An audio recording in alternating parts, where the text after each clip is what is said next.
Okay.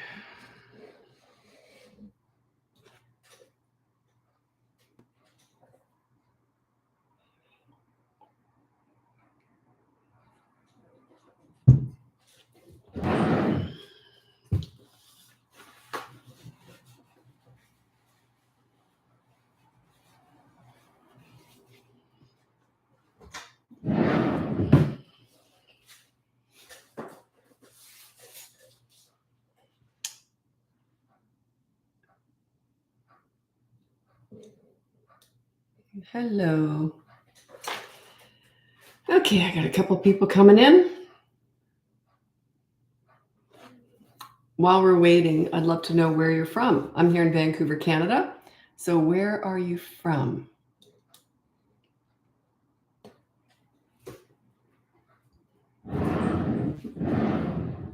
What part of the world are you in?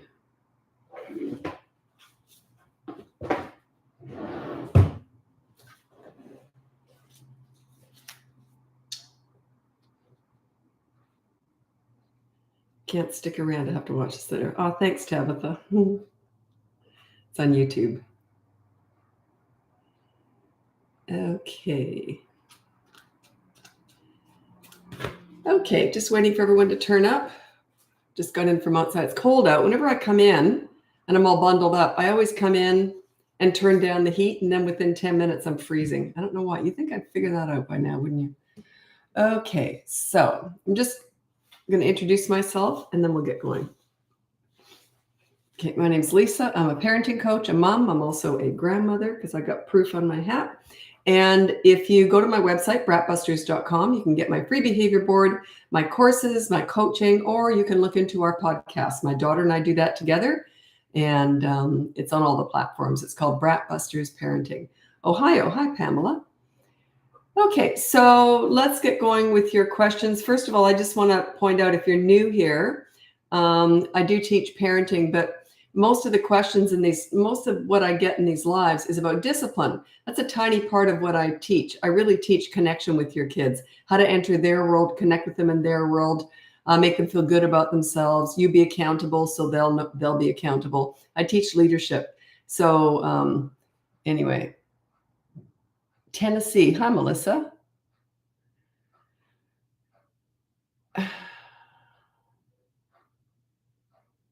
Is that a place? Attica, New York. Yeah, sounds familiar. Attica, New York. I love you in mom form. Oh, thanks. I'm going to be daycaring my granddaughter just one day a week because I still work. And I'm really excited about it. So just one day a week. I'll get her all to myself. It'll be fun. Kentucky. Hello, Laura. Northwest Oklahoma. Cassie Wallace. Hi, Cassie. Iowa. Okay, what to do if kids love to clean? Can I use different consequences? Generally, I love cleaning. I always did. But generally, kids only like cleaning until they're old enough to be good at it. But there's usually something they don't like. And don't get too caught up in the consequence being something they have to absolutely hate. It's still doing a good deed. So, yeah, but usually they don't like cleaning out the tracks on windowsills or sliding doors. They also usually don't like washing down a cupboard, especially the inside of a cupboard. Don't ask me why. I've been doing this for so long now. They also don't usually like cleaning out toothpaste from a bathroom sink. They'll often like cleaning windows, but yeah, there's a lot of stuff that they don't like doing usually. Cleaning out the vacuum cleaner, emptying it out and cleaning that out, washing that out. Yes, I do that. I love cleaning.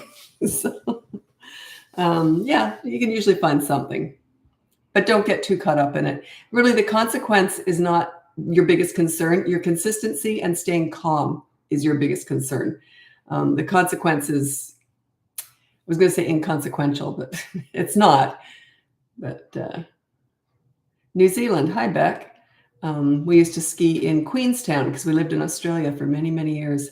And Queenstown, if you're ever down in New Zealand, go to Queenstown. It's just the most charming. I guess it's a town. It's very small. It's beautiful.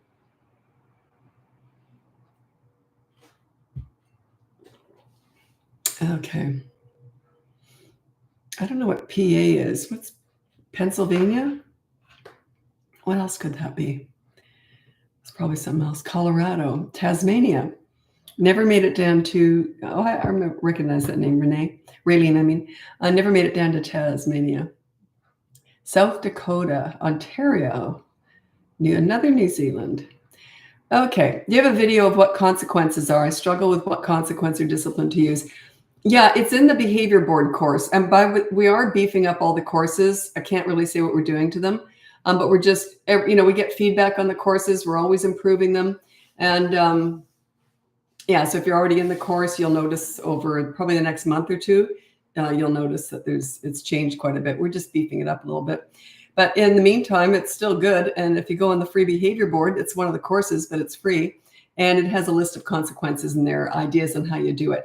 Don't get caught up in what the consequences are, though. That's not the important part. The important part is you following through and you staying calm when you are disciplining.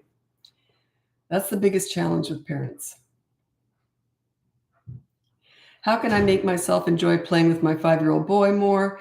I can only vroom or hold my ground in a boss battle for so long. Totally get that. Yeah, there's usually something that you can find. Like, I was thinking back to my son. So I got hay fever. I was thinking back to my son.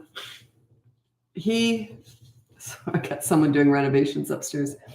He loved video games, and I didn't. But we both loved Crash Bandicoot, or we could play Guitar Hero. So those are video games. You might not just want screen time, but you have to find something that you kind of don't mind doing either. Do you like doing Lego? I happen to like doing Lego. Or crafting, like you could do coloring, or you could go out and do something athletic, like go on your bikes, or, you don't have to pretend to enjoy something when you don't. I actually didn't. I would say, yeah, I don't like doing this. How about we find something else? And the kids were quite happy with that. I'd say, okay, what do you want to do? I said, I don't know. What do you want to do? And we'd figure something out that we could do together. Yeah, there is a trick to bedtime battles. It's in both of my courses, and it's called Bedtime Battles. And it's in 2 parts. The first part is how to get them in bed. That's just the bedtime routine. That's not usually the problem. The problem is usually how to keep them there. And basically how it goes is you put them to bed and you say, good night, love you, and all that. And then you say, okay, stay in bed, and then you leave. The first time they get up, you walk them back to bed and you say, I said it's bedtime, don't get up again. The second time they get up, you say one word. You say bedtime. And you move slow, by the way, because this could go for an hour or 2. Every time after that, you don't look at them or talk to them. Just keep walking them back to bed.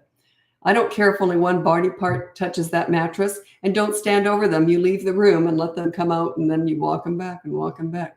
The longest that I can remember that ever going on for was 5 a.m.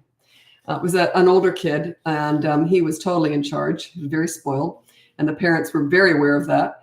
And so, yeah, it was one hell of a night. Went till 5 a.m. This kid was going to win if it killed him, and it almost killed them all. Anyway, but he never got up again. It was the last night he ever got up. So there you go. It's by far my most successful method of everything I teach is bedtime battles. It's really hard to do, but it's often just one night. And it's very successful. I'm drinking kombucha. You're probably all too young to remember this, but back when I was little, my dad would drink beer and the bottles looked just like that. The old-fashioned Labatt's or whatever they were called, I don't remember. Anyway. Are you saying we should do cleaning for disciplining? It's usually do a chore within 15 minutes of being asked to do so. That's the first one. If they won't do it, so you get them to do a positive action. You want them to do something nice, a good deed. So if they break a rule, you get them to do something nice. Empty the dishwasher, make your bed. You can even get them to brush your hair for 5 minutes. Do a good deed. That's the whole idea. And then if they won't do that, if you can't get them to do the positive action, then you say, okay, the time is up. You had 15 minutes to do that. Now you go to the negative deprivation. You take something away. Now you go 24-hour media blackout starts now. They chose that. You didn't choose that. They chose that. They broke the rule in the first place. They wouldn't do the first easier consequence. And now they've got 24 hours of no screens. That was their choice. It's 24 hours of hell, but boy, what a lesson. Don't ever double it or go past that. Just 24 hours. Just curious, did you always have the energy to play with your kids? Ever have those days when you just wanted to relax and do nothing? Did you ever have help with your kid? Oh God, I had no help at all. We lived in Australia and we didn't have anybody around. So, and my husband traveled a lot and I had a bad back. So I was on my own a lot with those kids. But no, I've always been really into fitness and it helps. So like I'm quite hyper and only when the fitter I am, the more hyper I am. So yeah, I was pretty into fitness. So we went to the gym every single day, the kids and I, and on weekdays when they had daycare.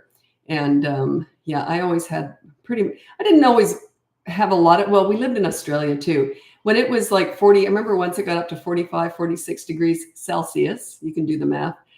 It was killer. And we didn't have air conditioning at the time. And yeah, no one's moving, but we'd go to the mall. The malls were packed in Australia in a heat wave in December and January during the summer. The malls are jam packed because everyone's trying to escape the heat. So yeah, I was pretty energetic. But if I wasn't, then well, I always went out somewhere though. But yeah, I worked on myself. Like I made sure I was fit so that I did have energy to play with the kids. But some of my clients are ill or just lower energy. So yeah, you can still do crafts or music or read, or there's other things that you can do, or you can take them somewhere and they can go and work some energy off. First time visitor list Thanksgiving. Don't know what you mean. Pennsylvania, PA. Oh, what's PN? Is it PN?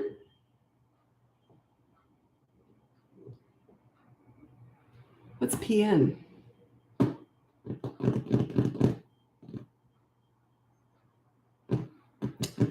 If Pennsylvania is PA, what's PN? I don't know. Okay. Honduras. Hello, Yelena. Probably got that wrong. Sorry. How do you feel about screen time for children under 3? Wisconsin. Hi, Carissa. The jury's out on that. Nobody really knows. There's no set amount. That's like sometimes parents will say to me, well, how much time should I spend playing with my kids every day? Nobody knows. You could have 10 kids and they could have 10 different needs. You could have 10 kids. One's an hour a day on screen time. It's all great.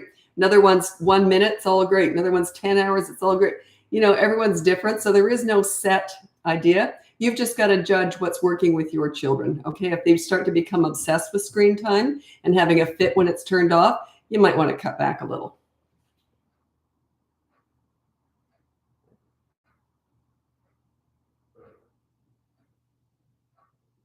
Yeah, I don't have a problem with screen time. It is here to stay. So you can deny it if you want, but it is here to stay. So I think anything within moderation usually is fine, right? I spend way too much. I got so many screens going all the time. I spend way too much time on screens. I've got 1, 2, 3, 4 screens on right now, and I'm looking at them all. Not proud of it, but what do you do when 18-year-olds when they still haven't graduated and live at home, want to move out early and are playing the 18 card? Is there anything you can do at this age? Yes, you can. That would be coaching, though. That's the top echelon of tricky because they are 18, they are an adult, but are they still living at home? Are they financially dependent upon you? Then I might be able to help you, but I'd have to assess the situation. I would need to analyze your relationship with your 18-year-old. The only power you have is your relationship with them. That's what I do. I teach parent-child relationships. So yeah, it's tricky, not easy. And even if you did hire me, there's no guarantees. The older they get, the harder it gets. I do specialize in teenagers.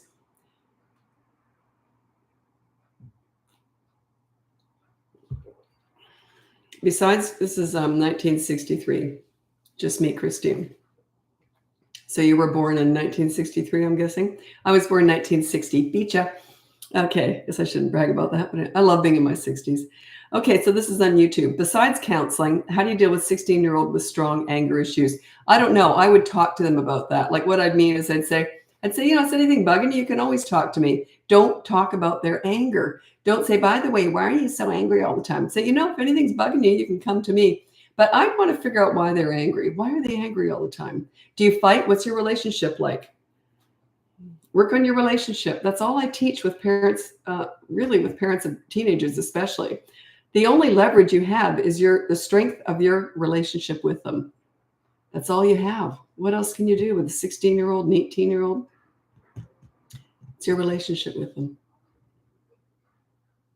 I just want to tell you something cute. Sometimes I do get permission to tell these, not that I think they'd care anyway, but I never use names. But in coaching, some of the funniest stuff comes out of the mouths of babes. This one kid, he's 9 years old. And when the parents said they'd hired me, he said, "Good, because you need it."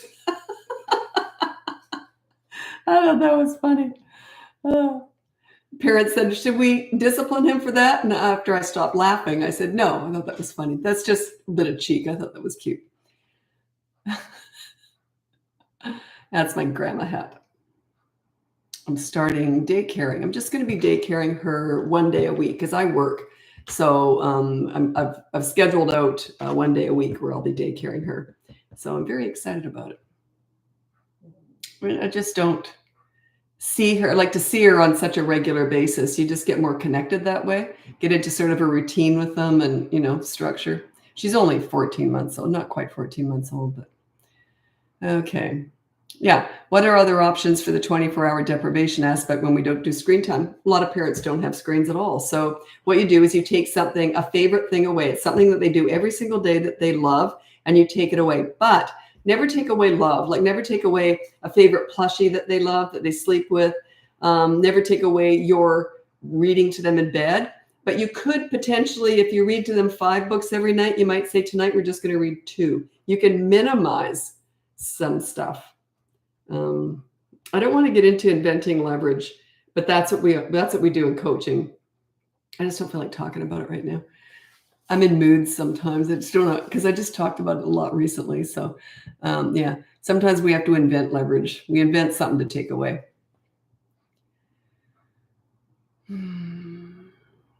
Wondering what your parents' parenting style was like. Now, I was born in 1960. I was adopted as a newborn. So they were like, I never knew anything else. And my mother was the leader, and my dad was definitely the pleaser. He spoiled me rotten. He couldn't see anything wrong with me. But my mom leveled that out. But they let me get away with more than I would ever let a kid get away with. But still, my mom was the leader. I couldn't handle my mom's disappointment. She was the leader. If my mom ever looked at me like this, I would have been devastated. She didn't do it enough, but I would have been devastated. But here's an example. I'll tell you a really cute story, but here's an example of my parents.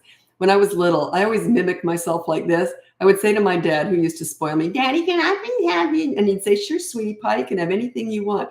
And then he finally learned, I guess mom had talked to him. And one day he said, "Oh, let's check with mom first." And I said, "Oh, never mind." Because I knew mom would say, "Are you kidding me? Don't give her that." So yeah, she used to step in. Anyway, I'm going to tell you a cute story. It's one of my favorite stories about my parents. I was probably somewhere between 3 and 5. I don't know. And I had an easy bake oven and literally did cook, but with a light bulb. And God, I love that thing. Funny, I hate cooking, but I love my easy bake oven. Anyway, so here's my mom and I. We were in the kitchen. My mom loved to bake. She was a wonderful cook, baker. She used to make those roses that you make with icing and freeze them and put them on cakes and everything. She just was a beautiful, creative cook and baker and all that. So she would be cooking and baking. This one day, I remember, this happened a lot, but this one particular time, I remember it so clearly. And we were baking apple pies. And my mom was baking this beautiful, fluffy apple pie. But what she would do is when she was rolling out dough in that, she would give some to me to put in my little pan. So I would make a mini pie, right? So anyway, so we'd both be cooking. And hers would be just beautiful and come out of the oven. And then mine would be this disgusting, blackened, hard. Oh, it was horrible. The apples were still raw, but the crust was all black. It was disgusting. Anyway, so this thing would come out of the oven and my mom would say, "Wow, that's beautiful." Well, right around that time, my dad came home and he goes, "Oh, do I smell baking?" And I'm like this, and mom's all, I could just see, looking back, it was just a show for me. So, but at the time I bought into all this stuff. I think I might have known, but anyway, so my dad would say, "Lillian," to my mom, "Lillian," he says, "you are the best baker in the world. That apple pie looks fabulous. I'm going to have to try a little bit." So she'd give him a fork and he'd just take a little bit and he'd go, Lillian, you've outdone yourself. This is the best apple pie I've ever had in my whole life. And I'm like, and I go, try mine, Daddy. This crappy little disgusting hockey puck. Try mine. He goes, oh, wow, I didn't even see that. Oh, wow. So he'd say, I'm going to have to try some of that. Take a fork. Of course, the fork wouldn't break it because it was hard as a rock. So I think he picked the whole thing up and took a bite, and his teeth were breaking as he was doing that.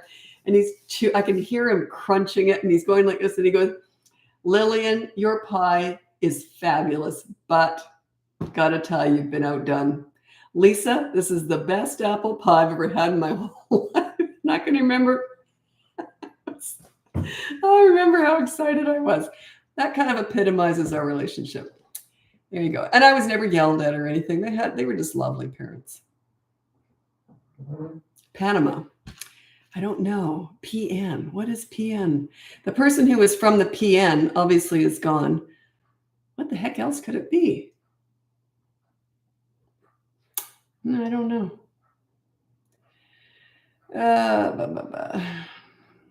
So I'm just going to scroll ahead to make sure you're still here while I answer your questions. Must be a lot of new people, but I recognize a lot of the same names. I'm not getting a lot of questions. How to coach for tenure to do housework? Oh, just put down follow chore chart and make up a chore chart. Make it very small though. Okay, so the rule on the behavior board is completely free. Go to BratBusters.com and you can sign up for the behavior board. It's a mini course. So you can sign up for that and it'll tell you how to do a behavior board. The rule is follow chore chart. And then under that, do like 3 chores, put chore chart and write down 3 chores just underneath the behavior board. And that's their rule. If they don't, there's a consequence. And I never pay for chores. You live here, you clean up after yourself.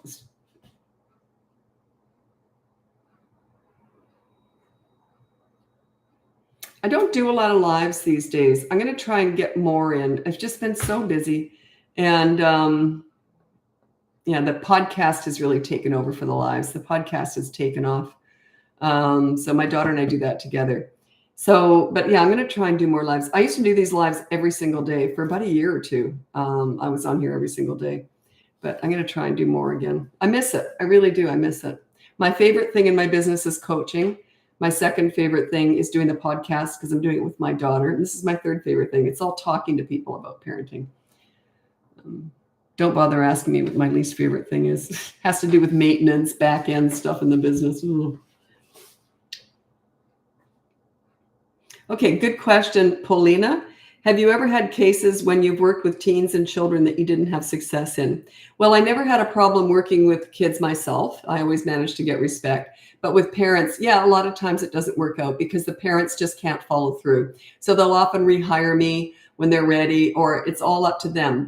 I tell them what to do. But it's like anything. You can join a diet center, and it doesn't mean there's anything wrong with the diet. It's just you're not ready to do it. You've got to be ready to commit to this because it's like anything. You get back what you put into it. So yeah, but there's varying successes. Sometimes I'll get parents who say, oh my God, I just get it. I just get it. I had a client recently, they'd hired me 3 or 4 times. So I'd gone through tons of sessions with them.